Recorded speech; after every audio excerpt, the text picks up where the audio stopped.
호르무즈 해협이 막혔습니다. 중동에서 전쟁이 터졌고 대한민국으로 들어오는 원유 수송선의 항로가 흔들리고 있어요.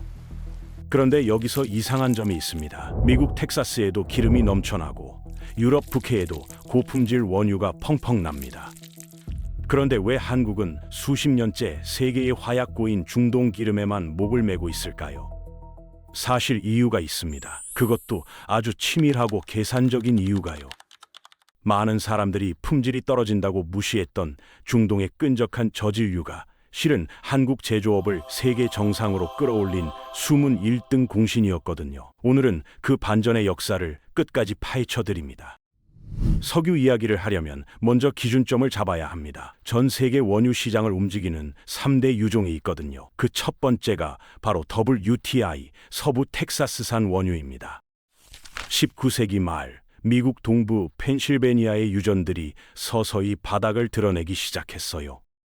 석유 개발자들은 살 길을 찾아 서쪽으로 눈을 돌렸고 텍사스 황무지에서 인류가 본 적 없는 거대 유전을 터뜨렸습니다. 기존 동부 원유와 구분하기 위해 웨스트 텍사스라는 이름이 붙었죠.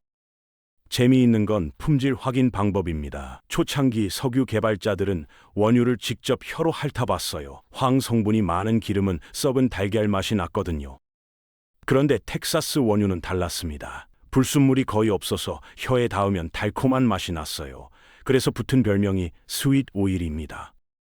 달콤하다는 건 단순한 맛 얘기가 아니에요. 불순물이 적어 정제하기 쉽다는 뜻이고 그만큼 적은 비용으로 고부가 가치 제품을 뽑아낼 수 있다는 의미입니다. 오늘날 WTI는 단순한 미국산 기름을 넘어 전 세계 석유 가격의 흐름을 주도하는 가장 강력한 경제 지표이자 글로벌 에너지 시장의 출발점이 되었습니다. WTI가 미국의 기준유라면 유럽에는 브렌트유가 있습니다. 영국과 노르웨이 사이 파도가 거칠고 차가운 북해 한복판에서 뽑아 올리는 원유입니다. 품질은 WTI에 필적할 만큼 맑고 깨끗해요. 그런데 브렌트유만의 결정적인 강점이 따로 있습니다. WTI는 내륙 유전이라 파이프라인으로 운송해야 하는 번거로움이 있어요. 반면 브렌트유는 바다 위 유전에서 기름을 뽑자마자 즉시 배에 실어 전 세계로 보낼 수 있습니다. 운송비가 획기적으로 줄어드는 거죠. 그런데 여기서 아이러니한 사실이 있어요. 현재 브렌트유의 실제 생산량은 전 세계의 1% 수준에 불과합니다. 수십 년간 쉬지 않고 퍼올리다 보니 유전이 많이 고갈된 거예요. 생산량이 이렇게 쪼그라들었는데도 전 세계 원유 물동량의 3분의 2가 브렌트유 가격을 기준으로 움직입니다. 바다 위에서 실시간으로 투명하게 거래되는 압도적인 편의성 덕분이에요. 이름의 유래도 재미있습니다. 유전을 처음 개발한 회사가 바다새인 브렌트 거위에 이름을 붙이는 전통을 따랐는데 우연히도 유전을 구성하는 5지층의 앞글자를 모으면 철자가 정확히 일치했습니다. 장명 센스가 아니라 순전한 우연이었던 거죠. 이제 세 번째 기준유입니다. 한국과 가장 직접적으로 연결된 두바이유예요. 그런데 여기서 뜻밖의 사실이 하나 있습니다. 두바이유라는 이름이 무색하게도 정작 두바이 지역에서는 원유가 거의 생산되지 않습니다. 이름은 두바이인데 두바이 기름이 아닌 거예요. 비밀은 시장 구조에 있습니다. 중동 최대 산유국 사우디아라비아는 오랫동안 자국 원유를 특정 국가나 정유사와만 은밀하게 직거래하는 폐쇄적인 방식을 고수했어요. 반면 두바이는 달랐습니다. 자체 생산량은 적었지만 누구든 자유롭게 사고 팔 수 있는 개방형 시장을 선제적으로 구축하며 중동 원유 거래의 허브로 떠올랐습니다.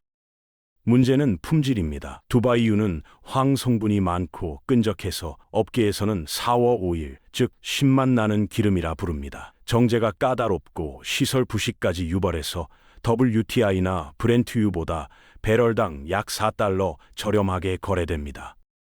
그런데 이 4달러가 한국에게는 엄청난 숫자예요. 하루 300만 배럴을 수입하는 한국 입장에서 배럴당 4달러 차이는 연간 약 6조 5천억 원을 아끼는 겁니다. 싸구려 기름이 아니에요. 한국이 전략적으로 선택한 기름입니다.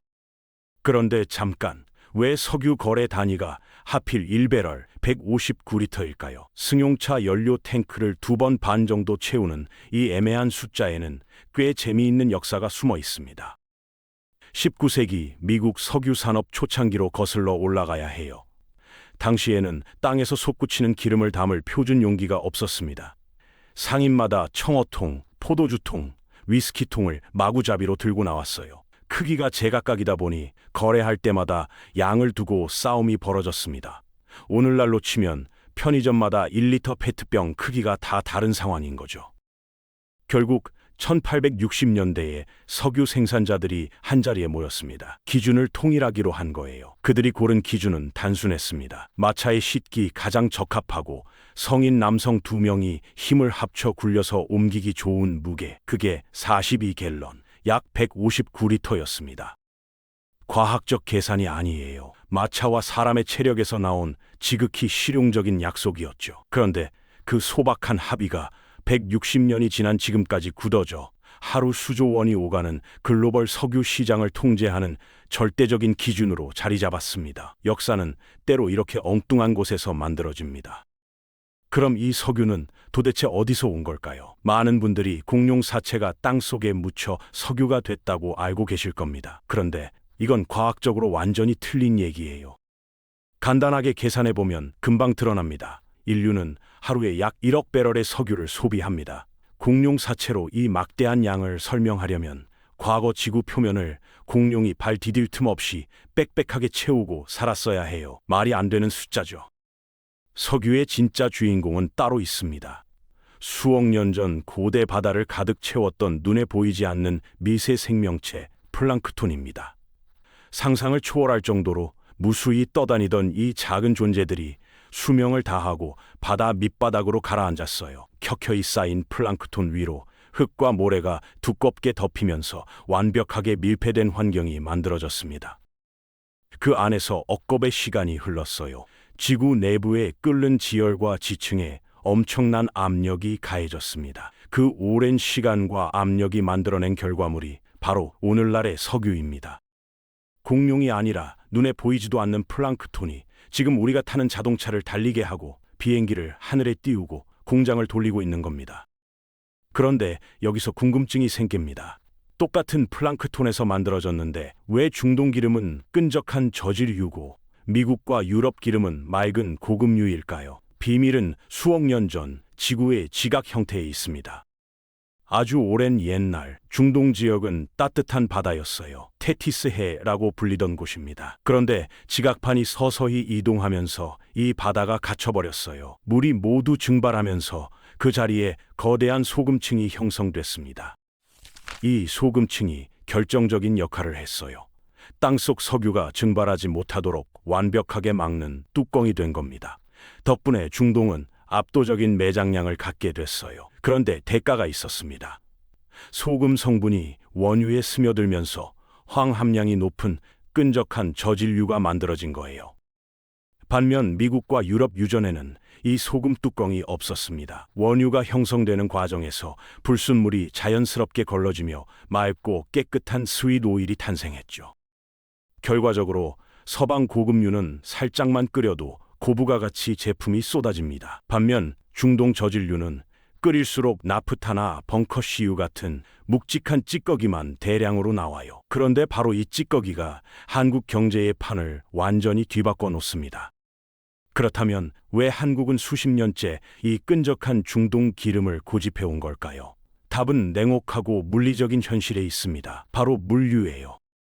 미국 텍사스나 유럽 북해에서 한국까지 원유를 가져오려면 운하를 통과하거나 아프리카 희망봉을 빈 돌아야 합니다. 꼬박 2달 60일이 걸려요. 반면 중동은 수십 년간 단단하게 다져놓은 전용 해상 항로를 이용하면 25일에서 30일이면 한국 항구에 닿습니다. 절반도 안 걸리는 거죠. 배가 바다에 떠 있는 시간이 길어진다는 게 단순히 불편한 문제가 아니에요. 선박 임대료와 연료비가 2배로 뛰고 거액의 원유 대금 이자까지 바다 위에서 눈덩이처럼 불어납니다. 정유사 입장에서는 감당하기 힘든 재무적 부담이 되는 거예요. 여기에 또 하나의 결정적인 이유가 있습니다. 수심이 얕은 텍사스 연안과 달리 중동 노선은 초대형 유조선을 투입해 한 번에 200만 배럴씩 대량 운송이 가능합니다. 하루 300만 배럴을 소비하는 제조 대국 한국으로서는 이 물류 효율을 절대 포기할 수 없었어요. 품질이 나빠서 어쩔 수 없이 쓴 게 아닙니다. 냉정하게 계산했더니 중동이 답이었던 겁니다. 그리고 그 계산이 이후 전혀 예상치 못한 방향으로 한국 경제를 바꿔놓습니다. 중동 저지류를 끓이면 찌꺼기가 쏟아진다고 했죠. 그 찌꺼기 중 하나가 나프타입니다. 정유사 입장에서는 애물단지였어요. 그런데 한국 기업들은 여기서 완전히 다른 걸 봤습니다. 나프타는 우리가 매일 쓰는 플라스틱과 비닐은 물론 반도체 공정에 투입되는 첨단 화학 제품의 필수 기초 원료입니다. 업계에서 제조업의 쌀이라고 부르는 이유가 있어요. 이게 없으면 공장이 돌아가질 않거든요.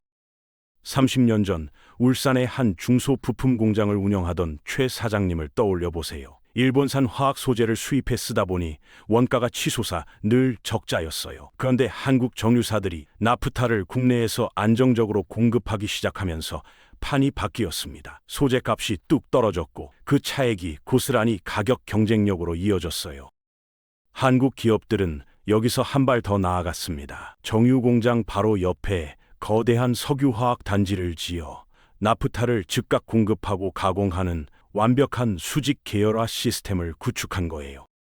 천연자원이 전혀 없는 나라가 해외 기초 소재에 의존하지 않고 자급자족 체제를 완성한 겁니다. 중동의 찌꺼기 기름이 한국 제조업의 뼈대를 세운 거예요. 나프타 얘기를 했으니 이제 또 다른 찌꺼기 얘기를 해야 합니다. 벙커시유입니다. 중동 저지유를 끓이고 나면 이 묵직하고 끈적한 기름이 대량으로 쏟아져 나와요. 그런데 한국 기업들은 이걸 버리지 않았습니다. 오히려 여기서 기회를 봤어요. 벙커시유는 전 세계 바다를 누비는 거대 선박의 핵심 연료거든요. 한국 기업들은 이 싼 연료를 가장 효율적으로 태우는 초대형 선박 엔진 기술에 집중 투자했습니다. 그리고 결국 세계 조선 시장을 제패하는 원동력으로 삼았어요. 그런데 나프타도 쓰고 벙커시유도 썼는데 그래도 남는 찌꺼기가 있었습니다. 팔리지도 않고 버리기도 애매한 최악의 잔여 기름이에요. 정유사 입장에서는 이게 뼈를 깎는 고민이었습니다. 한국 정유사들은 결단을 내렸어요. 이 최악의 찌꺼기를 다시 고온으로 끓이고 분해해서 최고급 휘발유와 경유로 탈바꿈시키는 고도화 설비 구축에 수조 원을 쏟아부은 겁니다. 남들이 버리는 걸 보석으로 만드는 공정이에요. 업계에서는 이 첨단 혁신 공정을 경외의 의미를 담아 땅 위의 유전이라고 부릅니다. 기름 한 방울도 허투루 쓰지 않는 한국식 생존 방정식이었습니다. 기름 한 방울 나지 않는 나라가 석유 제품 수출국이 됐습니다. 말이 됩니까? 그런데 현실입니다. 현재 대한민국의 석유 제품 수출 규모는 약 60조 원에 달합니다. 반도체, 자동차와 어깨를 나란히 하며 3년 연속 수출 품목 5위권에 이름을 올리고 있어요. 계산이 놀랍습니다. 해외에서 100만 원어치 원유를 사다가 고도화 설비로 정제한 뒤 되팔면 60만 원을 회수합니다. 유전 없이 에너지 장사를 하는 거예요. 미국 하늘을 나는 여객기 2대 중 1대가 한국산 항공유로 날고 있습니다. 까다롭기로 소문난 미국 시장에서 한국산이 절반을 차지하고 있다는 얘기예요. 품질이 나쁜 기름을 다루다 보니 오히려 정제 기술이 세계 최고 수준으로 올라간 겁니다. 만약 한국이 처음부터 깨끗한 서방 고급유만 고집했다면 어땠을까요? 나프타를 전량 수입에 의존해야 했을 거고 수조 원짜리 고도화 설비 같은 혁신도 탄생하지 못했을 겁니다. 다루기 힘든 최악의 조건이 오히려 세계 최고의 기술을 만들어낸 거예요. 중동의 나쁜 기름을 국가 경제의 최강 무기로 뒤바꾼 역설적인 승리. 그게 바로 대한민국 제조업 성장의 가장 핵심적인 동력이었습니다.